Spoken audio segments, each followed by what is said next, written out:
Even where I was born, I always try to take it along and also bring it and blend it to the position or the places, environment that I find myself.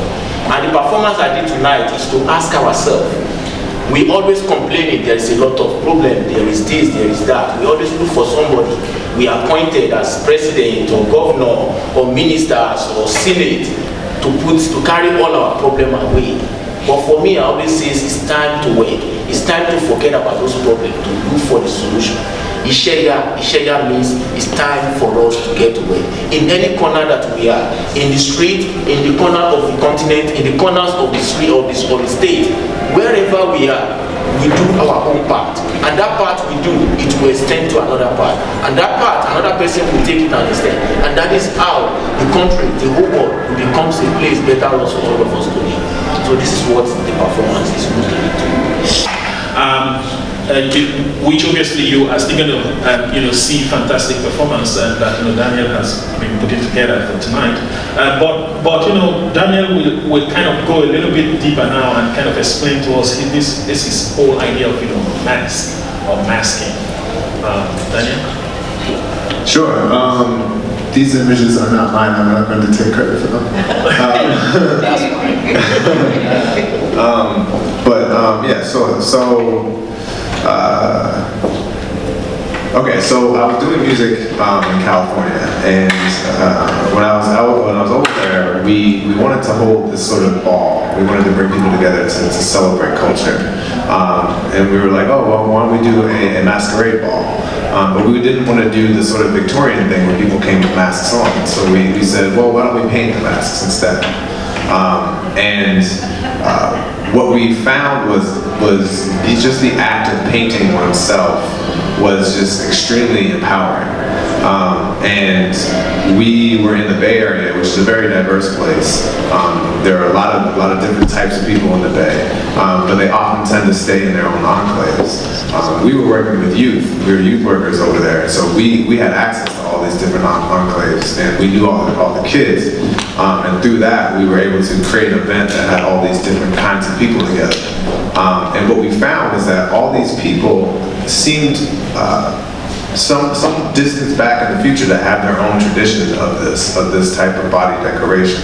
And the more we studied it, the more we realized this is indigenous practice that has been practiced by all human beings around the world. And I would definitely appreciate what you were saying in terms of, part of my practice is really to try to get down to the root of myself, and that has naturally led me back to the continent, because that's where we all come from. I consider myself an earthling first and foremost. I'm a product of this earth. I'm part of this earth, and this earth is me. And getting to my root naturally just led me to this. And so, again, I use the human face as canvas. When we think of masks, we usually think of something that covers our face or hides our identity. But what I try to do is use paint to reveal things about people. So I try to take what is within and put it out, and sort of flip that notion of what a mask does and what it is. And again, it was wonderful talking with you the other day. I mean, I'm still very much learning. This has been a process that has just opened me up to whole new ways of thinking, and it's been transformative in my life. So I have been passionate about sharing it with other people to hopefully bring some transformation to their lives as well. Thank you. The whole idea of mask concealment kind of brings an idea that is very, very common in Yoruba thought, and that idea is the concept of duality. Akin kind of briefly touched upon that idea when he was trying to expatiate about his performance for tonight. But this idea of duality, kind of encapsulate what he was trying to say. In the Yoruba universe, they believe that everything was made into two. There is daytime and there is darkness. There is evil and there is good. There is male and there is female. That is how the Yoruba universe was constructed in the eye of their wise men. And that is why when you go up to some African galleries, you are going to see a figure that is called Ibeji figure. Ibeji is a Yoruba word for twins.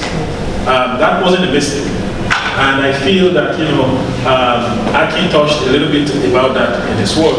But I would like for him, who is also a Yoruba, to tell us a little bit more about this concept of duality. And we're going to also try to tease that out in Daniel's work, because Daniel's work is about concealment, which means you are concealing another person to show somebody else. We are going to get to that in a little bit. Actually, please, the idea of Ibeji.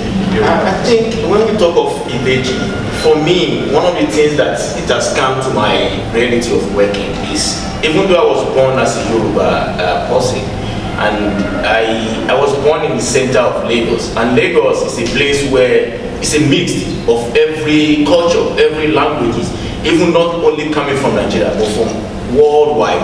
They live in Lagos. So if you are a child who was born in Lagos, you are opportunity to learn a lot of things, a lot of languages to speak, a lot of people's culture, and a lot of how other people, food and every other things. So this is a kind of challenge. Sometimes I come home, I speak some languages, my dad will look at me, my mom will what is that? So with this, it gave me the chances to this moment, even though my first degree is not art, I was trained as biochemistry. But later on, art is something that was given to you, and when it is given to you as a gift, even you try to hide yourself, you do some other things. One way or the other, it may be when you are 50 years, it may be 20 years, it depends.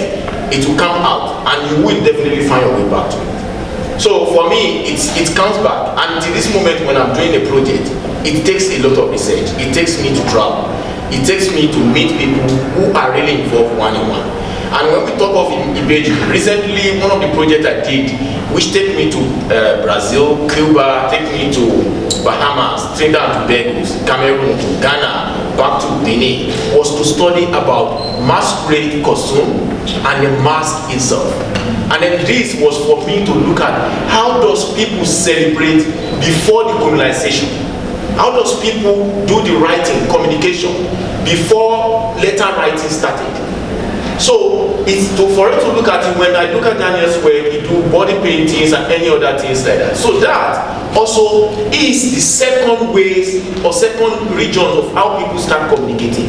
And the first one was for people to use objects. They will take leaves and take a corn or any fruit, join them together, wrap it with another leaf, tie it with a kind of a root, and then give it to people to send as a message. They'll give it to you. If they give it to Eddie to give it to you, it will go like kilometers of miles from one village to another. When you give it to the elders, no matter how he try on the road to open it, he has no clue of what it means. So when they deliver it to the elders in the second village or third village, when they analyze it, they will tell you they know exactly what the message is. And they will prepare themselves, another one they will give it to him to take back. So when we are talking of CIA today, when we are talking of FBI today, when we are talking of decoding, what do you want to tell me that this has started years back, before civilization even started, even before the Egyptians started embalming anything in Egypt.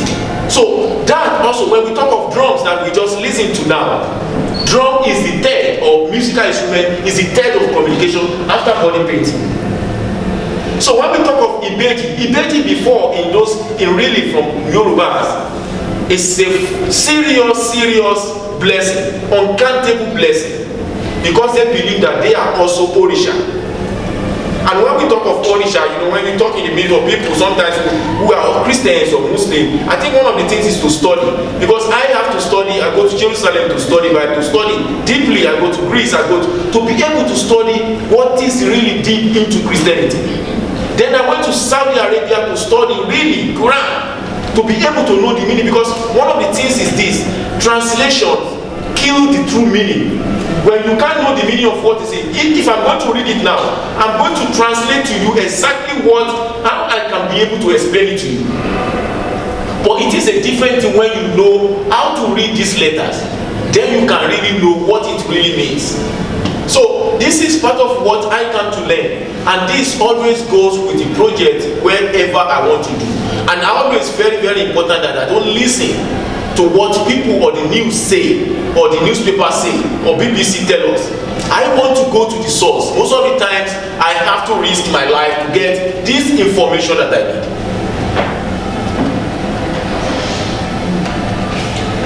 Thank you, Aki. Thank you. Thank you so much.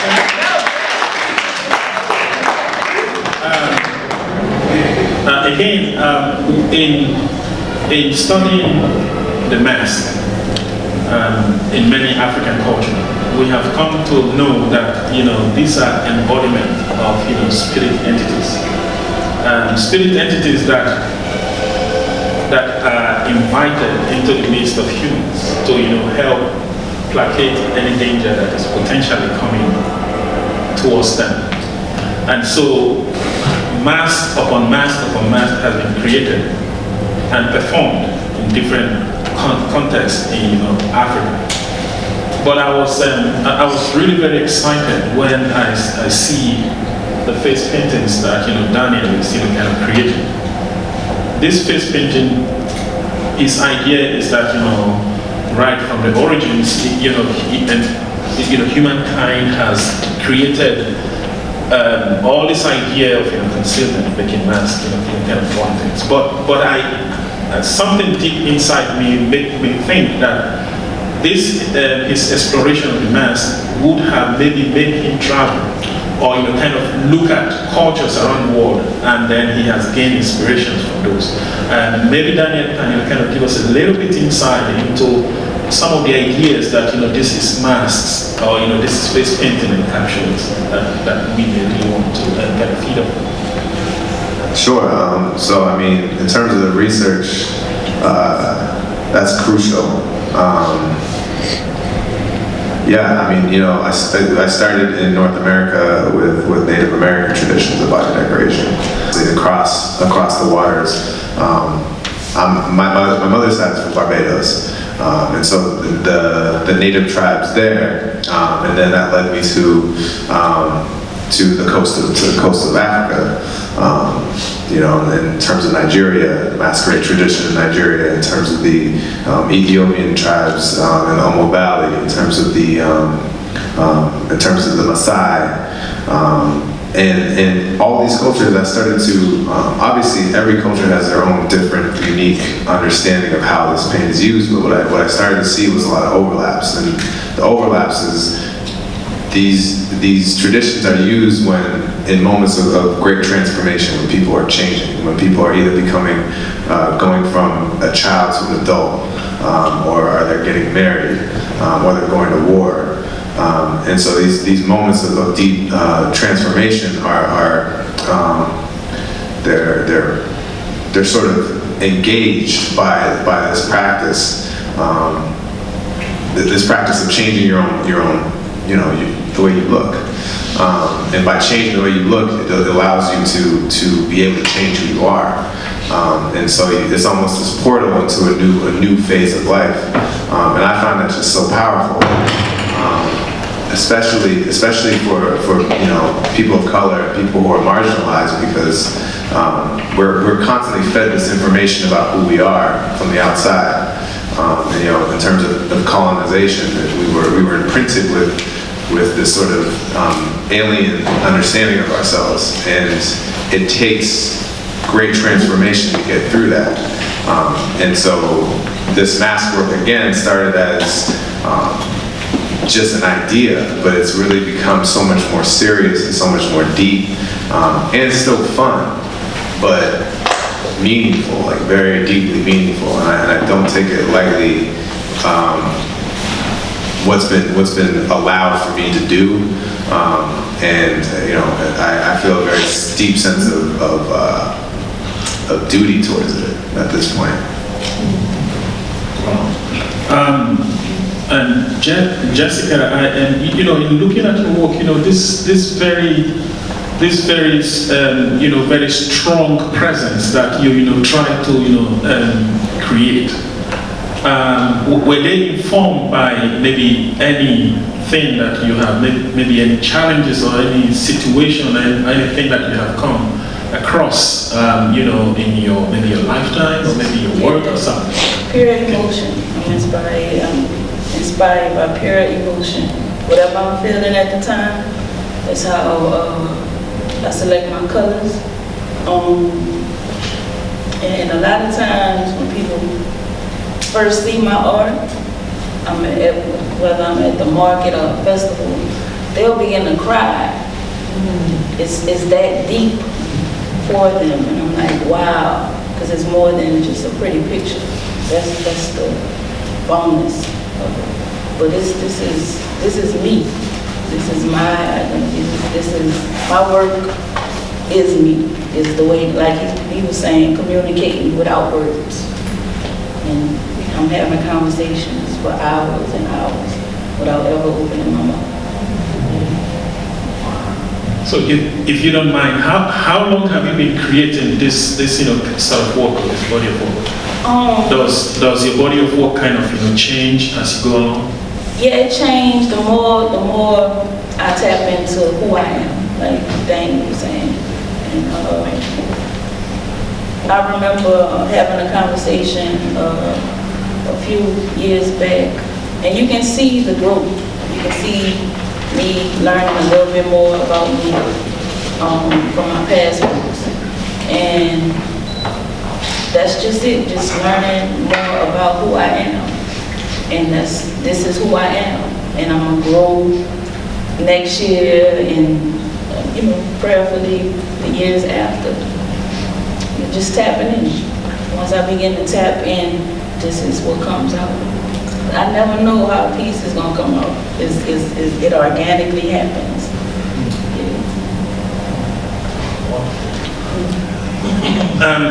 On the 9th of February 2019, I did a 10-hour drive back and forth from Houston to go and see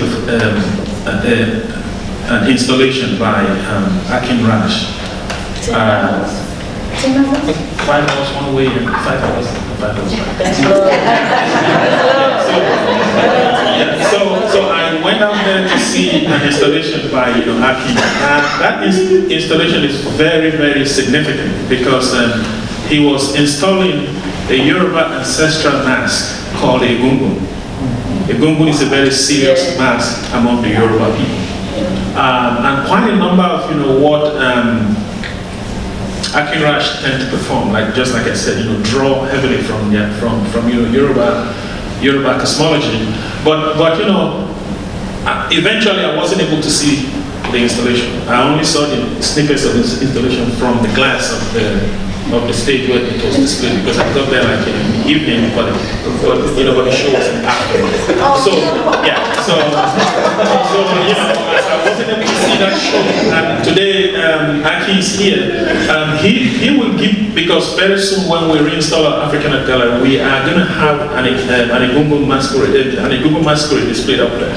So I feel this is an opportunity for an actual Yoruba artist who have explored this whole idea of the Egungun masquerading tradition to kind of tell us how deep, because I know it's deep, but I feel that an insider will know how even deeper that Egungun culture is among the Yoruba people. What I would say is that the project you miss, which I'm always, anytime we meet, I always say I'm sorry, because, and to tell you the truth, I think that was also what brought us together, to make us to know each other more. In the project, it's just coincidence that I started that project. I was given a fellowship to go to Brazil. So my proposal to them when I got the grant was to go and study cloth. I want to see the transition between the diaspora as generation goes from those who have been taken as a slave to Brazil from Africa. I want to see if there's so much still deeply into that, the colors of how fabrics being used in Nigeria, in West Africa, in East Africa, even to the West, to the South Africa, and Central Africa. So I think I've started my project almost 2 weeks or 3 weeks. Then I got an invitation that comes to the center that there is going to be Baba performance. They didn't, mostly Brazilian don't call it Egungun, they call it Baba, which is more like, meaning Baba means father. So I was so excited because I've left Nigeria for years, and anytime I go and see my parents, I have only like 2 days, 3 days. My mommy doesn't even allow me to come out, so you have to stay indoor and make sure you eat here because she knows you are going to go again. So when I hear of the Egungun, I was like so excited. I dropped everything. I called the other 3 other artists also, one from Germany, one from Australia, and another one from China.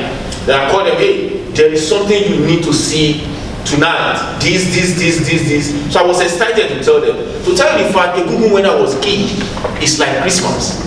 You know, people, your parents will buy you new clothes, new this, and you are looking forward to see that performance in the public space. You know, you are excited to see how they perform, how they dance, and how they move, how they do a lot of tricks. So I explained all this to them. Many of them started Googling, they started looking for the Egungun. They are so excited with the color, elaborate of that design, and then the costume, the design on it, and the patterns. So we got there in the evening. To tell you the fact, I've never seen Egungun performing in the closure like this. It's always in the open space. So we enter into the hall. The chair was arranged like this. There's an other space like the stage, which is there. And that was like around 10 p.m. door was shut. If you are late, you can't come in. You are inside, you can't go out. So at 12 o'clock, the performance really starts. So everybody was there, you know, they are so excited. I was becoming so, and this is who I am. My mom and people who know me, they always say I have nails under my board that I can't sit down for long time. So I started, worrying. My sketchbook, my everything, my camera, you can't photograph again, then you can't do anything. That's what they say, that's the rule. So I understand that. Then I said, okay, then I can sketch, so I can sketch. Then it started. So the first thing that makes me worry was closing the door, was in the hall, which started making me to question where I come from, what I understand by Egungun. Then I start questioning like, oh, you have lost Akirash for being able to leave your home, and so you don't know anything about Egungun. So many things has changed. So I started, all these thoughts start coming to my head. Then finally, all throughout the night, everything is off the way it was done. So when they opened the door in the morning, all the other artists was asking, Akirash, you are so excited when we are coming, but it's like something, like a kind of things happen to you that you just like silent, no smiling, nothing. Then I told them, do you enjoy the whole thing? They said, yes, that's good. And in the hall, because that time was very close to the carnival in Brazil, so everybody in that hall, they are from different countries. So for me, I feel this is a not correct explanation of what Egungun is. Then I feel if they travel back home to wherever they come from, the story they will tell them is what they see. But this, for me, is not the true story. But if I'm an artist, now my job starts. So for good 3 years, I have to do a lot of research to really find the truth if something's off. But I went to Benin for the Voodoo Festival in February 8th, and it's just the same thing how I left it. I went to Gabon performing the same thing in Egungun, the way they do their own thing, using the mask. Then I talked to my uncle. He was even first laughing. He said, you are the one that when we are talking about this, you should be able to explain it. Why are you asking me this question? Then I said, because this, he said, don't let anything convince you. So now I have to start my own to create that 11 costume that you miss. So I have to, as first I made sketches, I created one. To tell you the fact, it's only one I want to create. I created one lead to two lead to three. To tell you the fact, I don't know how to sew at that time. But I have to spoil 2 machines because I rent people to sew for me. I will show them what they will cut, I will make a marks and everything, they will cut it. When they sew, it's not what I want. Because you know, Egungun cloth is layers of layers. It's not just like one fabric, no. So when they sew during the day, when they go back home, in the midnight, I'm going to take knife, I'm going to cut it, I'm going to separate, because you look like you are looking for something, you are not getting that, I don't think we can give it to you. And the two of my assistants says, Akirash, you are crazy. So when you are crazy doing things, nobody can understand you unless you yourself. So I think you have to do this on your own. So I bought my first machine. Sewing machine. I think it doesn't last 2 days. I don't know how many needles I broke. So then I bought another second hand so that I can use that one to repair the new one I bought in the first. So I dismantled that one, I used to repair this one. So while learning how to sew, I learned how to repair the sewing machine.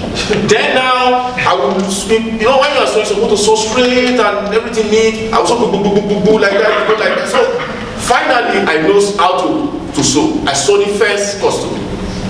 First costume leads to second costume, 2, 3, 4, 5, 6, 7, 8, 9. But one thing is this: I don't want to sew this costume just to be standing on the mannequins or mannequins in the gallery or in the museum.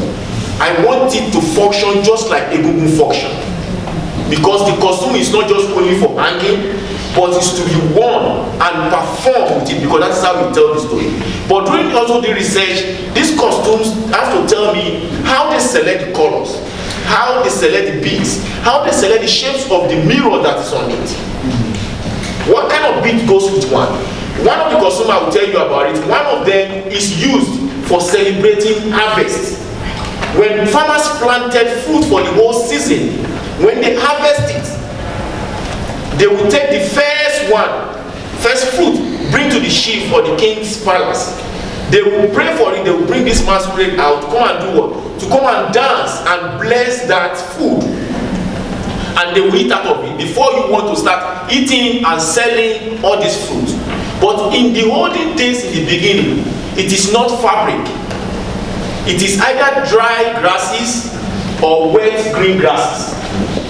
Then civilization comes, they understand it, people start extracting colors from indigo, from leaves, from roots. Then they start dyeing those grasses into indigo's colors. Then when civilization and colonization comes, they learn how to use fabric. But now, it is now competition between families who celebrate masquerade. Yours masquerade cannot beat my masquerade, it becomes so much elegance. So this is what you miss. And I'm very so you know, this idea of the Yoruba gungun is very fascinating, because just like he touched a little bit upon, the layering of cloth is the essence of, you know, the egungun. And why that is very significant is because he also made mention of gifts. Being an ancestral mask, the egungun is supposed to bring good tidings to the community where it represents. So, and you know, in performance, it twirls around. So that constant twirling, you know, moving from one spot to the next, is the process of cleansing the community. It is only when it cleanses the community that all the gifts that goes with it is given to the community. So, you know, he also alluded to the idea of Baba.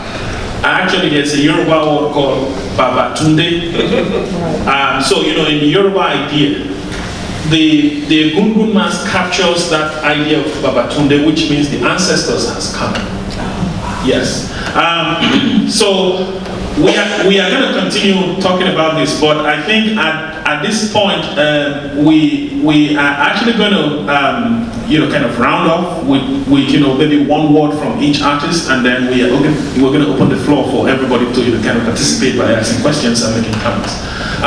So in no particular order, Jennifer. Jessica. Jessica. give you a new name.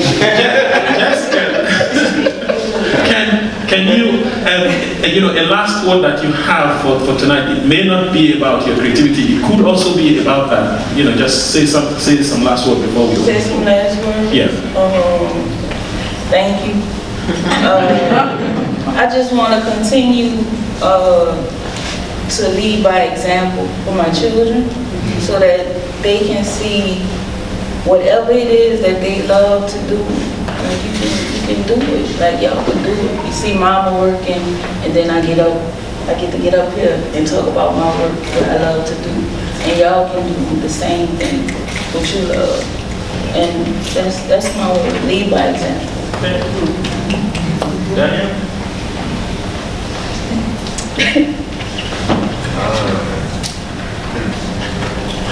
I mean, I think what I really felt resonated with me that we all really were talking about is that this kind of artwork, whether you want to call it African or whatever, or human, is necessary to be in motion.